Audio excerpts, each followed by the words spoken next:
Hello, this is Genna, And this is Noreen. and we're this way up. Welcome back. Yay! Yay. We're back. We're reviving it.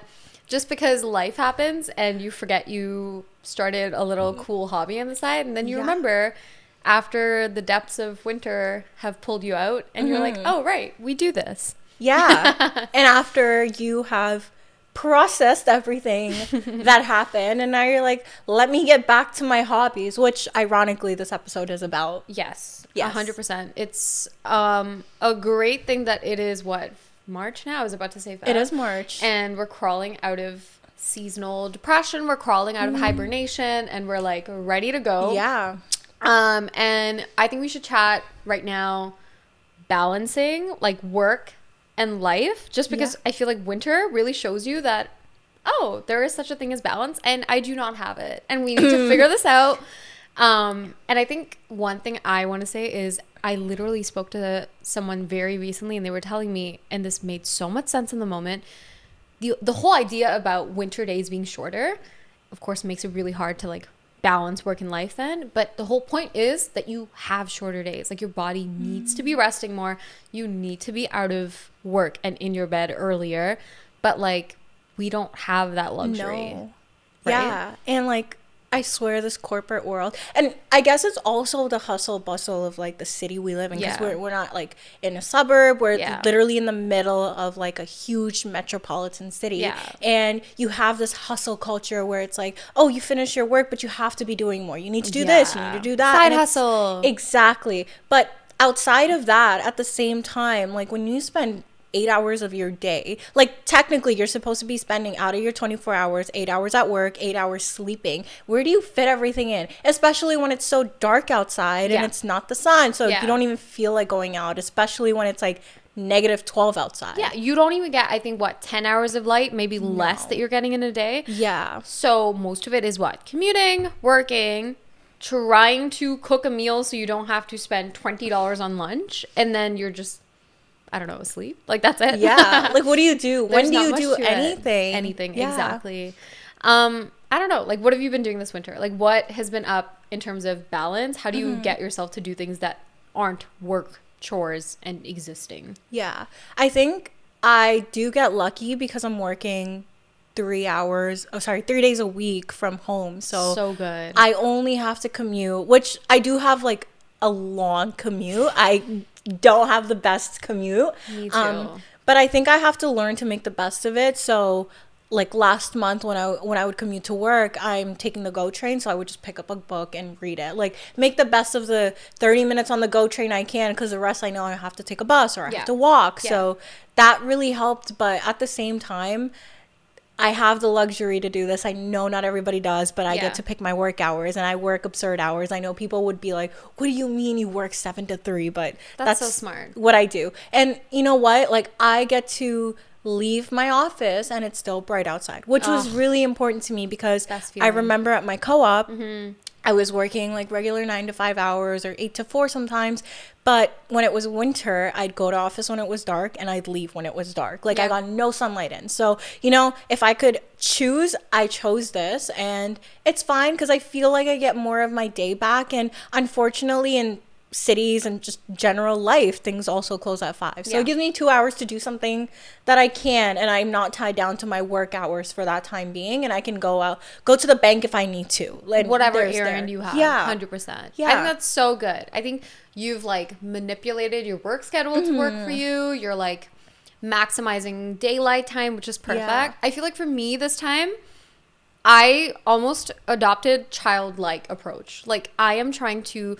So actually, you know what? Let me start here. So I was thinking the other day about how, oh my God, when I was little, my only entertainment depended on what my parents wanted to do, right? Like they'd be like, hey, we're going to go out and get pizza tonight. And kid me was like, oh my God, this is the best day of my life. I'm getting pizza tonight. This is perfect. Yeah. Or like they wanted to go like, I don't know, walk in the mall and take a look at stuff. And I was like, oh my God, this is so great. I'm out here. I was like, wow, wholly dependent on these little things that my parents would like just do in the day. And I was like, that is the secret to not burning out and being excited and being happy and being it's the little things, right? Like, oh my God, I'm going to the grocery store. I'm going to get myself a sweet treat right now. I'm so excited. Oh, like this is so great. You know what I mean?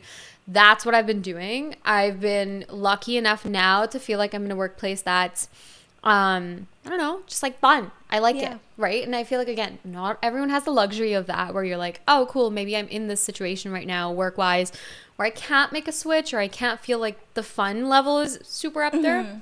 But it's what I got to do. That being said, what else can you do outside of your work that's like fun and like the littlest of things that'll give you that sense of, okay, I'm alive. It's dark outside, but this cute little like cupcake or something or matcha or whatever, or this walk is making me feel sane again. I think another thing that really helps outside of that too, because you know my guilty pleasure is walking around HomeSense or Marshalls and scouting out things that I want in my apartment but not yet can have. I feel like that's your entire 20s. Just let's just put that out there. Looking at things you can't afford and be like, oh my God, I love this. One day I'm gonna have that. Yeah. Side note, I think HomeSense, Marshalls, please sponsor me. I go to your stores way too much. Yeah, you're obsessed with HomeSense and Marshalls. But I think another thing that I've been doing and I've been really liking, and I guess this is like more of a healthy habit, is just booking myself into like ClassPass classes. Like it really helps because classes. I force myself to walk to every single studio, even if it's cold. It's like it's a pre-workout. So like it's really nice, and you get to listen to music on the way. But like you mentioned, it's the little things that you get to look forward to. It's like, oh, like I'm gonna go to like King West today, and like, or I'm gonna go to my favorite workout studio or see my favorite workout instructor. Like that's what like makes me really happy, because I have something to look forward to and just do. But at the same time, I think there has to be a balance. There's days where you just want to rot on the couch and watch TV or just doom scroll on your phone. And I think both are equally valid, especially with like the winter blues. Holy shit, you need to go out and get some fresh air and obviously absorb the sun in as much as you can. Like days when it's sunny, like I force myself to go out, even if the temperature is staying like -16. I know the sun's gonna make me so much happier. But at the same time, if you're not having I want to go outside day and I just want to sit on the sofa, totally fair. That's fine. In fact, probably 80% of my winter, I'm going to be so for real. And I honestly want to say one thing, big statement. I'm going to stand by it. I'm telling everyone I know this. Reading is going to be our way out of doom scrolling. I truly think that. You've seen it. I'm the happiest person now with my Kindle. I'm so excited about it. That is what will get us out of doom scrolling, because it like gives the impression of still being inside, being cuddled up in a blanket, like doing nothing on your butt, but like you're reading and you feel stimulated. And I remember initially when I tried to get back into reading after years of not picking a book again, I was like, oh, I'm going to start with something like really educational or like something nonfiction, something that'll like teach me something. For me personally, it just didn't work. Like I know that you love a good nonfiction book, but like for me it didn't work. And I kept thinking, no, like I'm gonna fight through it, I'm gonna get into it. And then I was like, no, stop, find something that literally makes maybe no objective sense, or like it doesn't add objective value to your life. Read it for fun. Just read it. Like get into it, and that's it. And then I started reading the viral series ACOTAR that everyone's obsessed with, and now I'm into it. And now I'm like, okay, what's my next book? Where am I getting into it? I have my Kindle, let me download it. Like it's so good. So I really think reading is the answer. That is true. 1000%. I agree with you. Like reading is definitely going to help us with our lack of attention spans, because oh my God, yes. The way I remember, and I look back at this and I'm consistently comparing like a version of myself to, which was a year ago and now, because I was in school at that time. And I remember I wasn't getting enough sleep. I was not eating healthy. I was just in the worst condition you can be in. But like, what can you do when you're a student? It's not much you have control over. School unfortunately consumes you.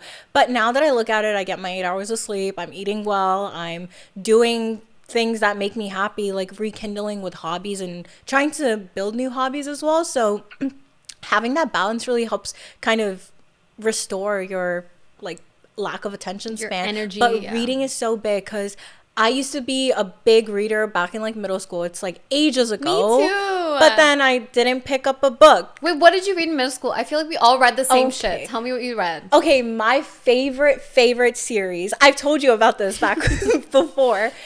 It was a Fallen series by... Yes! I can't remember. Stop it. There was an angel. Yes! Like, yes. The like gray, black looking cover with the angel. Yes. I loved that series. I was a fiend for anything that was like supernatural. Dystopian, Yeah, supernatural, exactly. Hunger Games-esque, Yeah. Divergent-esque. Divergent is what, like, I was like, oh my god, I love Yeah. Theo James, hence I love The White Lotus, like all of this. Yeah. I feel like that core era of like those dystopian-esque books, we've all grown up on that stuff. Exactly. And that's why we need to get back into that kind of shit. Yeah, I honestly, I'm like relearning what I like with books and stuff. Yeah. And, you know, I've started with like this whole different approach and it's worked, but I think I want to diversify what I'm reading because I remember I used to eat that up. I used to love it. And I want to get back into it, but I think I've been struggling a little bit, but I don't think it's necessarily finding what I want to read and what I like, what I don't anymore. I think it's just the attention span thing. I think that's what it is. It really is. Dude, my attention span is so bad. It's embarrassing. Yeah. Why do I have to watch TV but then have my phone and pick it up every 5 seconds? Yeah. And then literally have to have someone like snatch my phone away and put it aside because I can't stop looking at it. Yeah, it's really bad. Why I think is that? I've gotten a little bit better having my 8 hours of sleep. Good. It's Yeah. helped, but is it the best? No. No, and No. like there's always work to do, right? Yeah. And I also feel like on this whole topic of like, oh, work-life balance, how do you balance it all?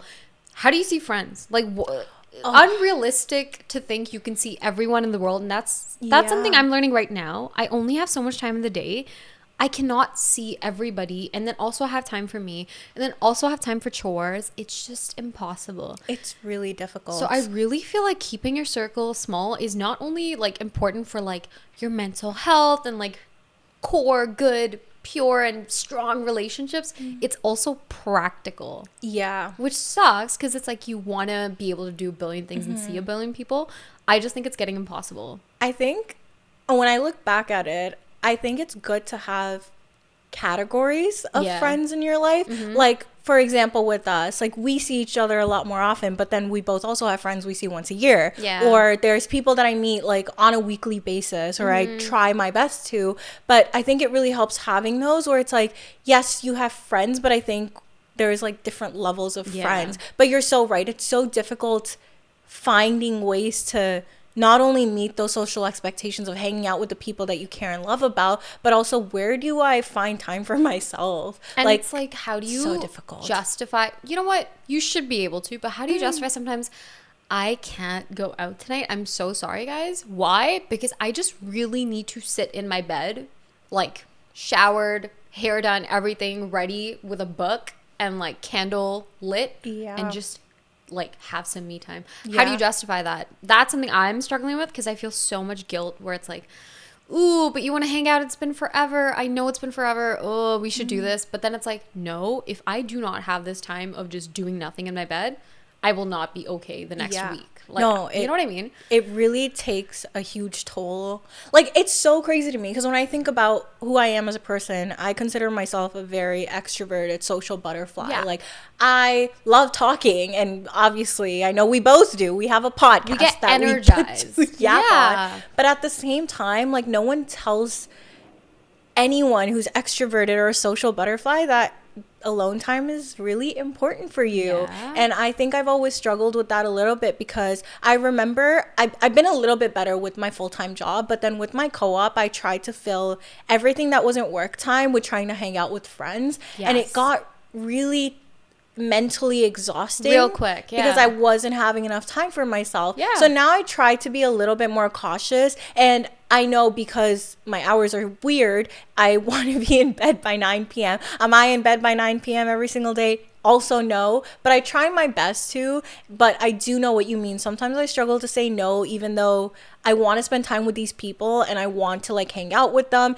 But at the same time, I know I'm not going to be able to be in my bed by 9 p.m. and asleep by 10 p.m. and be ready to go. But I think it's okay to make those compromises sometimes. Little. Yeah. Like, it's all you can do, right? Like, another thing I'm thinking is sometimes I'm like, oh, wow, like, am I old? Why am I in my bed right now and need this time and can't go out? And you see all this content about, oh my God, your 20s are going to go away and never come back again. And you better see everyone and do everything and see the world and be a club rat and have it because you're not going to have it again. And sometimes I have that moment where I'm like, oh shit, like, nope, I'm not doing this right. I'm in my bed. This is what I prefer. Is this bad? What's going on? Like, But I really feel like the times have changed, and because we're bombarded by the state of the world, by a billion, I don't know, different fleeting thoughts in the palm of our hands constantly, I think we're overstimulated. We literally are. And I feel like that's my favorite word ever right now, overstimulated, because I feel like it's so prevalent everywhere. It's just omnipresent. There's just a billion things happening, pulling your attention in a billion different directions. I think that takes more of a toll on us now. Like, I think that's more strenuous. It's more draining. So now versus maybe a few years ago, or like even more, it's so much easier to feel like I have even less capacity. Take the state of the world, take the winter season. I have less capacity to do anything, see anyone. Like, I need to recharge so bad right now. Yeah, no, I totally get what you mean. And I think in a sense, when we're thinking about becoming this adult version who has more, I guess, autonomy over our own lives, I almost struggle with this concept because it's weird. I feel like I need to restore my life to what I was when I was a child, but it's not realistic. It's really not. You have a lot more responsibilities as an adult, but like, you don't really get prepared for that. And I struggle with it a little bit because it's like, oh, well, I want to be as like free floating thinking as I was when I was a child. I don't want to have thoughts in my head at all times. Like, I don't want to like be juggling between what is the state of the world versus what responsibilities I have versus what's going on here. And it's quite impossible, and it's really, really difficult. But I think I would just like to have a clear idea of what it's like to be a well-working, mentally well adult in this era of existing, but I don't think anybody knows. Controversial, or maybe not so controversial opinion. I don't think anyone is perfectly well and just, I don't know, like the most sane and the most like equipped to handle everyday life ever. I just don't think so. I think everyone's a work in progress right now. Again, I really think a lot of it is to do with how much content we're bombarded with. Like, you always think there's more you could be doing, or like a certain way you could be that you're not. So we never at least fully feel like we're fully sane and okay. I think that's okay. Like, it is what it is. And I think the only thing we can do, like we said before, is the little things. And for us to go back to that childlike approach as best as possible, in that, what's the next little thing I can use to give myself real dopamine and not scroll dopamine? And you know what I mean? That's the only thing you can do. I think there's like a huge difference. And it's weird because I remember when the era of like TikTok and like Instagram Reels was first introduced, you're like, oh my God, this is so cool. A 30-second video. Boom, boom, boom, and boom. Okay, this is so bad, but I'm going to openly admit this. Sometimes I just go on TikTok to search because I feel like if I can visually see somebody showing me like 100%. their like results of like a product I want, or like the restaurants, I'm like, where do I eat? TikTok, tell me, show me. I don't look at Google reviews. It's really, really bad. But I think I need to slowly start going back and maybe not going on TikTok and searching something and just Googling it, because, you know, it forces me to have a longer attention span and allow myself to do the research and not just have it handed to me on a silver platter sometimes. I think, like, I'm in it with you. I feel like that's so the priority. I mean, these days with the like chat GPT boom, everyone's like using AI, everything's at the tips of your fingers, I guess. Your fingertips, sorry, that's the saying. I just think things are too easy. Like, the other day I Googled something, right? Actually, I Googled how much toothpaste should you have on your toothbrush? Funny. Because it's a real question, and I was not sure. Like, I use a very pea-sized amount. Some people load their toothbrush up. Side note, but it was an AI generated answer on the top. Wow. And I was like, are you serious? There's literally AI being used now to scrape the internet to find sources and figure out how much toothpaste I should be using on my toothbrush. Sure, I could take some of that blame. Why did I have to search that up? It was just some research that I was doing to figure it out. But it's like crazy how much it's becoming easier and easier to have answers shoved at you. And making you more complacent about doing the research and like using your head And like, I'm not complaining, but also I'm like a little concerned. I'm like mildly concerned. Yeah, like I appreciate it, but at the same time, I do see the red flags where I'm like, oh, this, this is not allowing me to develop the critical thinking skills of filtering out information in a long blog post. Yeah. Or like just finding information by myself. Like it's just there. It's like it's not even a link because it's AI generated. It's just a piece of text. It's in your face, and you don't want to click on that little link symbol to go see what the source is. You don't. It's in your face. You assume it's correct, and you're like, yay, this is great. Yeah. Well, which is, again, a whole other discussion about like how scary the state of the world is. But I think coming back to our subject, I think 100% right. Try and make time for friends, but then also like let yourself be alive, regenerate, especially with little sunlight. Yeah. I think this week, or maybe last week, it started to be really warm, and I was like, oh my God, I'm defrosting. This is so good. Like, the sun is so great. I'm alive. I'm human. And it was life-changing. Yeah. I think we all misunderstand how much we love the sun. And I feel like you like forget how it is. And then summer comes around, you're like, yeah, like not even that bad. Short-term memory loss. No idea what winter was like. And then it hits you. November's great. December's awesome. You're like, oh my God, Christmas. And then Jan comes and you're like, what the hell is going on? Yeah. Like what just happened here? Yeah, no, for real. Like I swear we've had this conversation so many times. So many times. But like Toronto is just enjoying the summer and then being in winter and waiting for summer. I honestly think all it is. I keep saying it too. Like, I think Toronto would be the best city in the world if it was summer year round. 1,000%. Like, I deal with every other con of the city. Yeah. Ever if it meant it was summer all the time. Yeah, I completely agree with you. I really, really love the summer here. It has so much to offer. I really love the city. And it kind of scares me because I've thought about moving out of the city a lot. But at the same time, it's like, where am I going to get this? No, 100%. Yeah. Anywho, I think lots to unpack into like the idea of moving. Yeah. Maybe discussion for another time. But I think bottom line I'm taking away is, like no easy way to do it. You just have to crawl through winter and try and get to the end of it. No harm in it. We're getting there. And I think step by step, little by little, you just get better at letting yourself enjoy the little things and not being critical about yourself and comparing yourself to every reel and every TikTok you've ever seen. 1,000%. Because it's all not real anyway. And I think the one takeaway I'm going to take away from this is, well, I was pretty redundant of a sentence, but my takeaway is that you have to find what works for you. Because someone like me, I like filling my calendar with things that I look forward to. So my walk to a workout studio, that's what I look forward to. But some people, want to read. So just you have to find what makes you feel productive and makes you feel good. Or even if it's just, taking a walk somewhere, which really helps too. And I know the weather sucks sometimes, but you have to find what makes you feel happy. And it's not the sun, unfortunately, but you have to just get yourself to do it. And there's no right way to do it, essentially. There just isn't. Your work circumstances are different. Your capacity is different. Your headspace is different. There is no right way to do it. You just have to experiment and figure it out, right? Yeah. Cool. Well, that was great. That was our little snippet. We've been talking so much about, oh my God, like, how's your new job? What's going on? Do you get time for anything else in life? So this is great to just kind of splatter it all and talk about it.